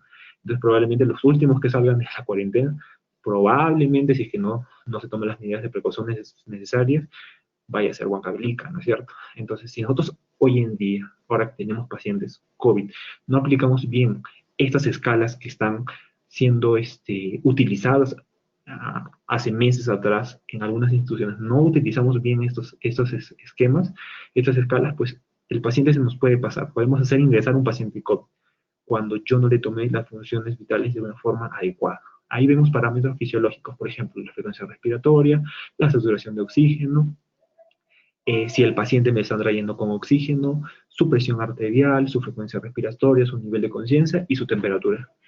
Si yo no le tomé las funciones vitales de una forma adecuada y yo no discerní bien cuál fue el grado de riesgo de que ese paciente tenga COVID, si yo no lo llevé a esta tabla, pues tranquilamente yo como médico de repente estoy atendiendo un caso con alto riesgo de que pueda tener COVID. Sin embargo, si yo, que es lo que hemos hecho ahora en nuestra institución, capacito bien a mi técnico, capacito bien a mi enfermera y les digo, ¿saben cosa? Vamos a tomar las funciones vitales, pero no nos vamos a quedar ahí nada más, vamos a quedarnos en llevarlo a esta escala de advertencia temprana de NIUS 2, que es lo que lo venían aplicando en Estados Unidos. Entonces lo aplica y entonces él, ya mi personal bien entrenado de triaje, pues me puede decir, ¿sabe qué cosa, doctor? Este es un paciente con rango clínico o con un triaje azul. O de repente me dicen, no, doctor, es un caso verde, o es amarillo, o es anaranjado, o es rojo, doctor. Entonces yo ya estoy mejor preparado, ¿no es cierto? Entonces, esto es muy importante, ¿no? Es muy importante tenerlo en cuenta, siempre tener una actualización continua, una actualización que tiene que ser siempre de varias fuentes, discernir yo cuál es la que sea mejor validada y aplicarla, ¿no? Si yo veo buenos ejemplos en otras instituciones, pues aplicarlos también en la mía, ¿no? Porque si bien es cierto, marzo, abril, mayo, junio, no teníamos casos acá en mismo Pilpichaca, y como que podíamos llevar las cosas como que más tranquilas, pero sin embargo, aún así nos estuvimos capacitando, pues ahora que ya tenemos casos positivos y que están en aumento día a día acá, entonces aplicar estas escalas, pues es lo ideal, es lo correcto para de esa manera poder discernir yo y saber y no exponer a mi personal, ¿cierto? A mi personal, ¿por qué? Porque puede pasar que esté ingresando solamente para planificación familiar, para que le reciba un método anticonceptivo, y de repente está pasando ya con un riesgo verde o de repente está pasando con un riesgo bajo medio, un color amarillo, y lo estoy pasando a obstetricia, ¿no? Y al final se contagia a ella. Y al final, como compartimos, a veces como trabajadores de la salud, compartimos un momento para reuniones, esas cosas, al final ella me puede contagiar a mí. Y al final terminamos todos contagiados. Entonces lo correcto sería un buen triaje aplicado en este caso en el COVID con esta escala, que es muy buena, que lo están aplicando en Estados Unidos, y ya pues con eso prevenir en cierto modo que aumenten los casos de COVID, sobre todo en el personal que va a atender, ¿no es cierto? Listo, entonces chicos, creo que ha sido una exposición un poco larga, aplicada en todo lo que yo he visto en mi serum, ¿no? En mi serum y ahora que estoy trabajando, ver los casos, ver no solamente un caso, ¿no? Ver varios casos. Espero que les haya quedado como que de lección, ¿no? No confiarnos a veces en las funciones vitales que toman algunos de nuestro personal de salud, nuestros compañeros de trabajo, sino que tener como que esa desconfianza siempre, ¿no? De querer yo hacerlo, yo mismo le tomo, yo mismo lo hago. No me puedo guiar, no me puedo prácticamente como que copiar lo que hizo él nada más. Tengo que ir mejorando y aprender siempre de cada lección, ¿no? A veces pasan casos, va a pasar casos en tu establecimiento, los cuales tú te vas a poder nutrir. Ah, ya, se hizo así, ya, pero debió ser así, así, así. Entonces yo lo aplico, yo lo hago como tiene que ser, y si yo veo que algo que tengo que mejorarlo, pues lo mejoro. Esa es la mejor forma de llevar una muy buena atención del paciente. Y bueno, la atención, Jesús mencionaba al inicio de su presentación del curso que iban a hablar algo de la salud mental. Déjenme decirles, chicos, que si ustedes no trabajan en equipo cuando lleguen a sus establecimientos de salud, pues todo se va a volver caótico. eh, por más que ustedes tengan muchos conocimientos, muchos conocimientos, y no tienen una buena salud mental, ustedes como personal de salud no tienen una buena salud mental, pues no lo van a poder hacer tan bien como lo pensaron hacer. Entonces, siempre es bueno tener nosotros como personal de salud una buena salud mental para poder tener un trato correcto, tanto con mis pacientes como con mis compañeros de trabajo. Listo, eso sería todo. Muchísimas gracias por la invitación. Agradecerle a cada uno de ustedes por el tiempo brindado. Y nada, estoy presto a algunas preguntas que puedan haber o no lo sé. Gracias, doctor. Muchas gracias por su presentación. Ha sido muy didáctica y muy entretenida y de vital importancia para todos nosotros. Quería saber si es que habían algunas preguntas por parte del público. Vi por arriba una, decía algo acerca de cómo diferenciar entre una urgencia y una emergencia para saber cómo actuar. Ya, muy bien. Bueno, ahí yo les mencionaba algo de que el personal técnico o el personal que hace triaje tiene que estar como que bien entrenado en esto, ¿no? Tiene que saber diferenciar, ¿no? En este caso, una urgencia es una patología que tiene mi paciente en la cual compromete su vida, pero sin embargo, no la va a llegar a matar pues en el lapso de repente de horas. Sin embargo, la emergencia es una cosa totalmente distinta. Es una patología que tiene mi paciente que llega a un establecimiento que pone en riesgo inminente la vida de mi paciente, ¿no?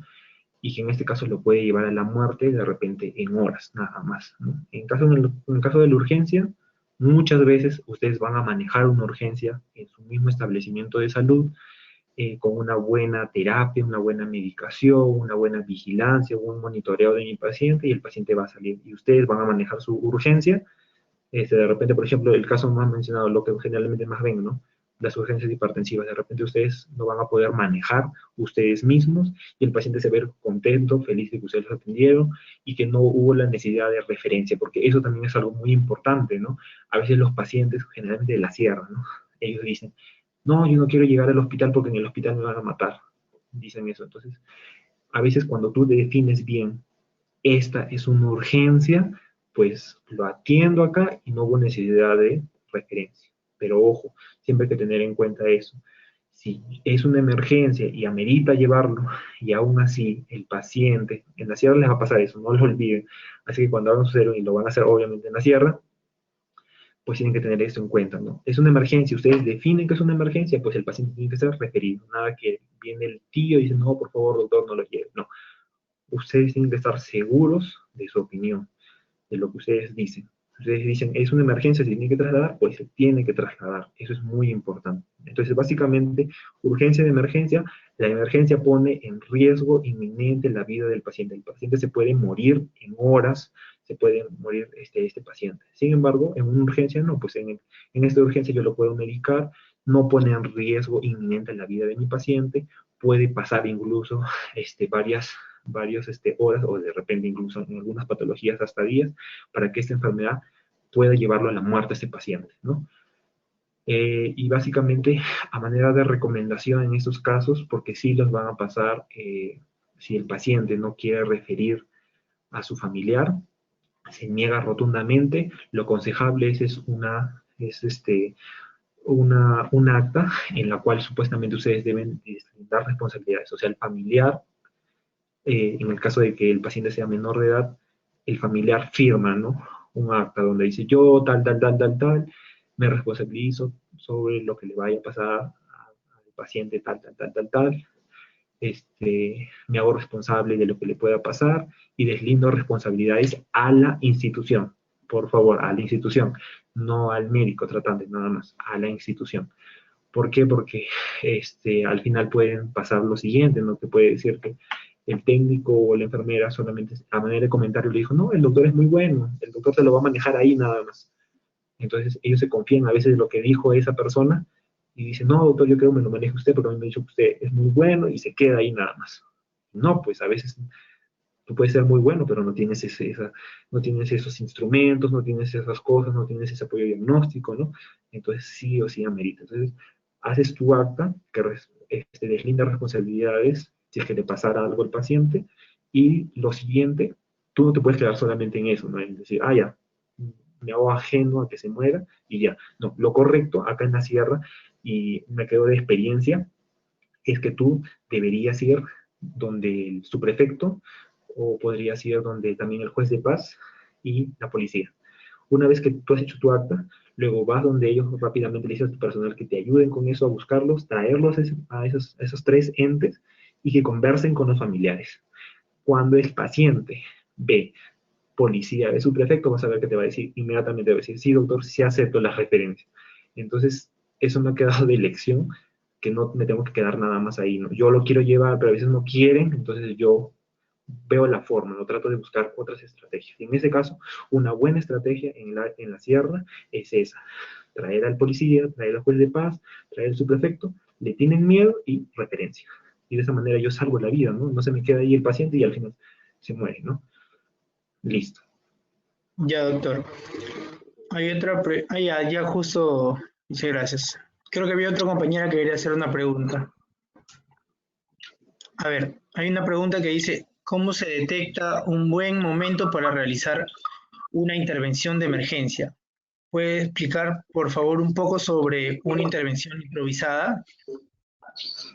Y ya, yo creo que más o menos esa pregunta básicamente está a definir, yo hago mi evaluación rápida, defino que hay algún riesgo inminente y básicamente es como que hacer un procedimiento. A eso es lo que se refiere la pregunta, ¿cierto?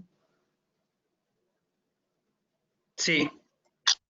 Ya, entonces ya, para esto es muy importante tener los conocimientos pues de todas las enfermedades, ¿no? Yo les mencionaba este taponamiento cardíaco, que es algo muy frecuente, entonces lo ideal sería es que ustedes, ¿no? Se echen a repasar, ¿no? Para ver, si yo estoy pensando en un impacto, un gran impacto de alta velocidad a nivel del tórax, y de repente hay un hundimiento y todo eso, y le tomo la presión arterial y está bajando, y le escucho el estetoscopio del corazón y también está ausente o están bajando, y veo de repente incurgitación yugular, entonces yo estoy pensando ya en taponamiento cardíaco, ¿no? Y así hay otras enfermedades, otras patologías que rápidamente pueden llevar a la muerte del paciente. ¿Qué es lo que yo tengo que hacer para definir qué intervención tengo que hacer? Pues lo que yo tengo que hacer es tener un buen conocimiento de todas las patologías, ¿no? Cuando yo llevo clínicas, ahí en el área de cardiología me enseñan taponamiento cardíaco, ¿cuáles son los síntomas iniciales? ¿Cuál es la triada del taponamiento cardíaco? Yo defino eso, ya, listo. Aplico mi procedimiento para hacer una descompresión. O de repente, puede pasar lo otro también, que por ejemplo en el caso de los neumotórax, yo evalúo rápidamente mi tórax, veo ahí hundimientos, veo de repente alguna salida, algunas crepitaciones, no lo sé.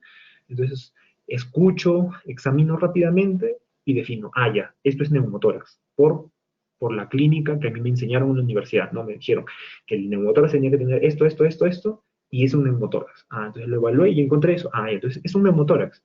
¿Qué es lo que tengo que hacer? Tengo que hacer el procedimiento descompresivo. Tengo que tener mis materiales en la ambulancia, hacerlo, y el paciente va a salir, va a vivir, va a llegar a la descompresión del corazón, el paciente se me muere. ¿Por qué? Porque de repente no hizo un buen pregrado. Ese es el problema que puede estar pasando. Más o menos creo que esa es la pregunta, ¿no? Yo no hice un buen pregrado, no tengo conocimientos básicos de las enfermedades que te pueden llevar rápidamente a una muerte, no hago el procedimiento adecuado, de repente no soy bien entrenado en esos procedimientos, y pues el paciente se me va a morir, ¿ya? Listo, doctor. Tengo que tener conocimientos bien presentes en mi pregrado, de todas las enfermedades y qué procedimientos necesitan.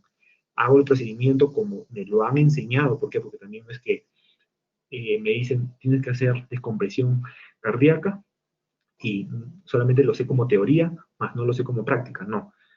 Es por eso que yo les digo a manera de sugerencia, por favor, antes que se vayan a su serum, sí o sí, un curso en RCP básico avanzado y cursos en ITLS, ATLS, ¿no? Que ahí es donde te enseñan en la práctica, bueno, con materiales, con maniquís, te enseñan cómo hacer todos estos procedimientos. Lo único que te faltaría es ir a tu serum y llevar pues los materiales, porque muchas veces la deficiencia es eso, ¿no? Que no hay los materiales. Pero si tú ya estás entrenado en diagnosticar rápidamente, en hacer el procedimiento porque te lo han enseñado, pues lo haces y el paciente vive y te lo va a agradecer. Básicamente eso. Listo, doctor. Tenemos dos últimas preguntas ya para finalizar. Una compañera pregunta acerca del Profan, si podría explicar un poquito acerca de eso. Ya, listo. Sí, es muy importante. Es muy importante, pero más que nada es como que papelería. Justo lo había traído acá. Bueno, ya que lo preguntan, lo voy a hacer. Básicamente, el orden de las historias clínicas en su establecimiento de salud cuando lleguen, en algunas regiones, pues no están bien instauradas. El PROFAM son las siglas de promoción familiar, ¿ya? Que es básicamente, no yo basarme solamente en mi paciente nada más, sino que buscar el contexto familiar, ¿no? Porque ¿qué pasaría, por ejemplo, si yo tengo un paciente con infección por Helicobacter pylori? Probablemente toma en algún momento de su vida un agua cruda, o de repente no hizo un buen lavado de una verdura que consumió, y de repente yo diagnostiqué en uno Helicobacter pylori, pero como son una familia, lo más probable es que todos tengan Helicobacter pylori, ¿no es cierto? Entonces, ¿qué es lo que ha hecho el Profam? Ha tratado de ordenar las historias y sectorizar toda la jurisdicción para ese establecimiento de salud. Por ejemplo, este establecimiento de salud se llama Pilpichaca, pero hay muchas casas, ¿no? En toda el área geográfica hay muchas casas. Entonces, lo que hace el Profam es separar por sectores. Este es un sector de Pilpichaca, este es otro sector, este es otro sector, este es otro sector. Por sectores reparten recursos humanos. ¿Qué quiere decir? Que en cada área debería haber un médico, una enfermera, un técnico y un obstetra, el cual le va a hacer seguimiento a estos pacientes, a toda esta población, a este sector. Y si no hubiera, de repente, hubieran pocos médicos y hay muchos sectores, pues priorizan, ¿no? Ya, en este sector hay mayor cantidad de niños con anemia. ¿Quién lo va a ver? Pues lo tiene que ver tanto una enfermera como médico. Entonces, ahí sí o sí en esa área, pues tiene que ir responsable un médico y una enfermera. Pero de repente pasa en el otro lado, ¿no? Que de repente en ese sector hay mayor cantidad de mujeres en edad fértil que van a salir gestando, ¿no? Entonces aquí priorizo sí o sí debe haber obstetra. Entonces, ¿qué es lo que hace este equipo? Básicamente es como que hacerle un seguimiento. ¿Sabe qué cosa, señor?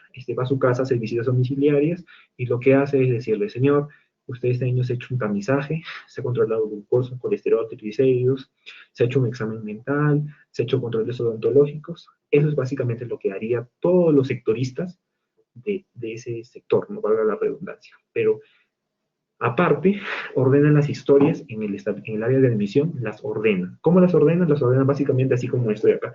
Es como un archivador en la cual van historias clínicas. ¿Ya? Así, este es el archivador. Aquí van todas las historias clínicas de las familias. Entonces, por ejemplo, esa es una historia clínica. Esta va acá y va la del papá, de la mamá, de la abuelita, de todos los que vivan en esa casa y que consuman de una misma olla familiar. Entonces, todos ellos, su historia va acá. Entonces, por ejemplo, cuando le llega al médico, le llega la historia clínica, ya no le está llegando solamente la historia clínica, sino que muchas veces lo que están haciendo ahora en Profam es pasarte ya todo el bloque, todas las historias clínicas de toda la familia. Y de esa manera tú haces una mejor revisión. Porque ¿qué pasaría si, por ejemplo, el niño toda esa familia, papá, mamá y tres hijos, ya, ponle tres hijos, tú le agarras y ves que de repente un niñito, uno de los hijitos de esta familia estaba con sangrado nasal. Otro, revisas la otra historia y de repente el otro hijito, de repente cuando se lavaban los dientes, también tenía gingivomorragia. Entonces, puedo yo estar pensando en algún problema de la coagulación. Y de repente, el origen, de repente es genético, es un problema familiar, ¿no es cierto? Entonces, es por eso que me llega todo este bloque ahora, ¿no? Yo hago la revisión de mi paciente, pero ojo, si yo veo que hay algún compromiso, hay algún factor genético, pues lo correcto sería revisar todo este bloque. Es por eso que el Profam se está implementando. Yo creo que en esta parte de la sierra sí como que está mucho más ahondado en esto. Sin embargo, la costa no. La costa como que tiene un poco de deficiencia en este aspecto, ¿no? Son pros y contras. Eso es básicamente lo que es el Profam. Listo. Y para finalizar, una última pregunta. Compañera Alexandra Changa quería hacer una pregunta. Alexandra. Sí, sí, doctor Luis, buenas tardes, buenas noches, perdón. Su exposición estuvo muy interesante, muchas gracias por eso. Y mi pregunta sería, ¿cómo ha cambiado las visitas domiciliarias en el SERUMS después de la pandemia? ¿Ha habido algún cambio? ¿Cómo se está realizando? Si usted sabría comentarnos un poco sobre eso. Gracias. Claro, muy bien, muy buena pregunta, Alexandra. Sí, efectivamente ha cambiado bastante. Como les decía, en los primeros meses, pues esto se restringió, ¿no? Las visitas domiciliarias, pues no se hacían. Y si es que se hacía, por ejemplo, en el caso de las gestantes, que sí las estaban obligando, o en el caso de los niños anémicos, sí se estaba obligando, o también en el caso de los hipertensos y diabéticos, como que sí nos obligaban a hacerlo, pero básicamente no una visita domiciliaria minuciosa, sino que era una visita domiciliaria básicamente para buscar alguna complicación y cómo iba, ¿no? Por ejemplo, si era un hipertenso, pues yo iba con todo mi equipo, ¿no? Iba así, acá tengo, iba con mi gorrito, iba con mi mascarilla quirúrgica, no había necesidad de la mascarilla N95 porque yo no iba a estar en contacto menos de 2 metros, y iba con mi mandil, con un mandil que me cubría del cuello hacia abajo, ¿no es cierto? Y obviamente no tenía lentes porque se supone que mi paciente al cual yo iba a visitar iba a estar con su mascarilla y íbamos a tener el distanciamiento social. Íbamos de esa forma, ¿no? Y básicamente era como que entregar medicamentos o a preguntarle a la gestante si tenía algún signo de alarma, o de repente en el caso del niño con anemia, si es que la mamá le estaba dando la medicación adecuada para que salga de la anemia. Entonces, eso es lo que básicamente cambió. No nos exigían una visita domiciliaria a toda la población, no. La priorizábamos. Niños con anemia, gestantes, y la priorizábamos también en pacientes con enfermedades crónicas, ¿no? En este caso, si había cáncer en la población, cáncer, si había, no sé, hipertensos, diabéticos, pues se iba básicamente a entregarles la medicación para que de esa forma ellos continúen siendo controlados. ¿Por qué? Porque había el temor de la población de ir al establecimiento de salud y pues contagiarse, ¿no? Había ese temor. Entonces lo que hacíamos nosotros es ir a las visitas de estos pacientes, entregarles los medicamentos, los insumos y pues continúen con su medicación y puedan salir de la patología a pesar del contexto en el que nos encontramos. Y bueno, lo que ha cambiado para ahora, bueno, es básicamente que ahora lo que está haciendo el ministerio es, ya pasó la pandemia, ahora sí pueden salir. Obviamente vamos a salir, sí, pero ya no vamos a salir pues solamente con eso, ¿no? Bueno, si los pacientes ameritan que se le haga un chequeo en la visita domiciliaria, pues ya no tendremos que ir solamente con eso, sino que sí o sí tendremos que ir con nuestro protector facial, nuestro casco, con unos lentes y de repente ya con una mascarilla N95, porque en este caso ya vamos a ingresar a la casa, en la cual muchas veces en la sierra es el área más que nada hacinada. Básicamente eso es lo que ha cambiado, ¿no? En eso cambió bastante las visitas domiciliarias en el contexto de la pandemia. Gracias, doctor. Muchas gracias. Bueno, ya habiendo contestado todas las preguntas, agradecemos, de verdad, agradecemos bastante al doctor por su participación. Él está ahora en su centro de salud todavía, donde él trabaja, y bueno, muchas gracias, de verdad, de parte de todos los chicos, del comité organizador y de todos los que están acá presentes, ¿sí? Entonces ya vamos a dar por finalizado, y bueno, no sé si querrá decir algunas palabras antes de terminar esto. Bueno, creo que la información, la buena voluntad de repente de querer, de enseñarles cosas, eso siempre va a existir, ¿no? Porque a veces, si nosotros hemos tenido buenos maestros que nos han enseñado ese arte por querer enseñar, por querer que todos nos superemos y todo esto vaya bien, entonces si tú has tenido muy buenos maestros y tienes una esencia en casa que es así, pues genial, ¿no? Vas a tener como que siempre esa predisposición a querer enseñar. No, pero a veces pasa lo contrario, ¿no? Pasa a veces que a veces no tenemos como que esa vocación, ¿no? A veces eso también es muy importante, la vocación. No hay una buena vocación, de repente no hay buenos maestros que de repente como que inculquen ese amor por la medicina, pasa que a veces no queremos la docencia, ¿no? Pero cuando sí tenemos esa predisposición, tenemos muy buenos maestros, porque a mí me ha pasado que yo he tenido muy buenos maestros que de repente, cuando inicié la carrera, no sé, decía, pucha, ¿cómo voy a ser así? O sea, tenía como que conocimientos, esas cosas, había estado en el ámbito, pero a veces como que necesitas esas cositas, ¿no? Esos otros factores, ¿no? Y a veces es muy bueno que ustedes, ya que tienen un grupo acá, pues se sigan rodeando de esas personas, ¿no?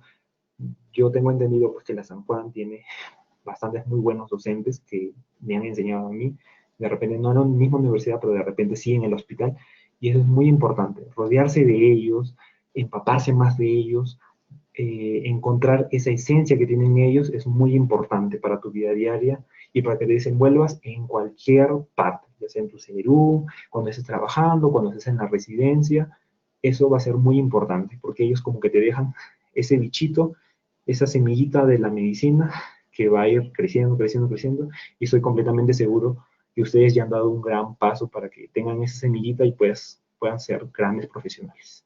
Solamente eso, chicos, y agradecerles por su tiempo. Gracias, doctor. Muchas gracias. Bueno, chicos, entonces, ya damos por concluida la charla de hoy. Les habíamos comentado de la palabra clave. La palabra clave ha estado en la diapositiva en 2 oportunidades. Ya solo por esta vez se va a pasar. Recuerden que en cada ponencia va a haber una palabra clave, ¿no? Para ver qué tan atentos están a la charla, ¿no? Y que esto pueda servir para su asistencia, ¿ya? Solamente por el día de hoy va a estar ahí, ya la publiqué. Así que ahorita vamos a mandar el link de inscripción, ¿no? Como les decía, van a ser 12 a 13 charlas que vamos a dar, y bueno, pues al final el certificado va a ser dado si es que cumplen con 9 asistencias al menos, ¿ya? Entonces, no se olviden por favor de llenar el formulario, ¿no? Para su asistencia, y les agradecemos nuevamente el haber estado acá. Nuevamente agradecemos al doctor por su participación y nos vemos la próxima semana en las charlas del día viernes y el día sábado. Ya está confirmada las charlas del día viernes y sábado. Por ahí vamos a ir colgando los enlaces y los afiches para que ustedes puedan ir conociendo más acerca de este curso. Agradecemos a los chicos que han estado acá presentes. Ha habido también gente de otros países, ¿no? Y eso nos alegra bastante. Gente de Bolivia, de Colombia, de Argentina, ¿no? De Ecuador también. Entonces, gracias a todos. y nos estamos viendo en una próxima oportunidad. Saludos. Y Paraguay también. Y Paraguay. Gracias. Nos vemos. Hasta luego. En una próxima oportunidad.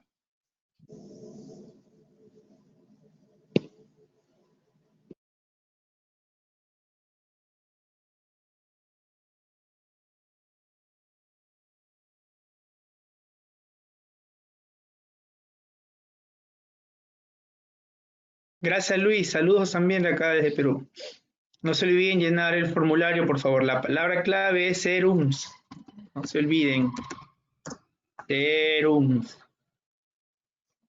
Saludos.